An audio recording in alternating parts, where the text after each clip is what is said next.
Whether you call these pecans or pecans, one thing's for sure, these candied pecans are downright delicious. They're buttery, they're sweet, and just a little bit salty. The kind of treat that disappears in no time flat.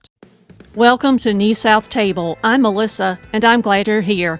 My Carolina roots run deep from farm life to church suppers. I cook bold and simple, just like the Southern women before me. Now I'm sharing it from the beautiful South Carolina coast. Hit subscribe and pull up a seat.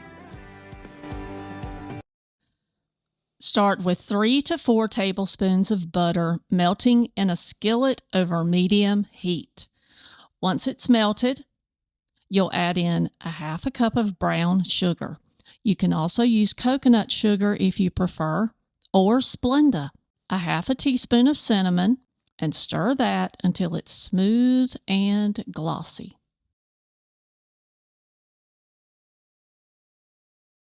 Now toss in 1.5 to 2 cups of pecans.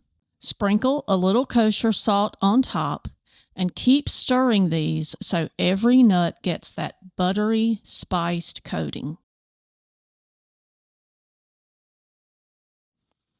You'll know when these are ready when your kitchen begins to smell like the holidays.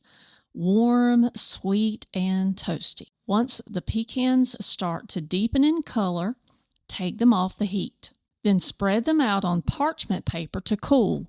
And once they're set, break them apart. That's when you'll see how that sweet coating has perfectly clung to each pecan. Store these in an airtight container if they last that long. They're perfect for holiday gift giving, snacking, or just sneaking a handful when nobody's looking. Until next time, thanks for watching.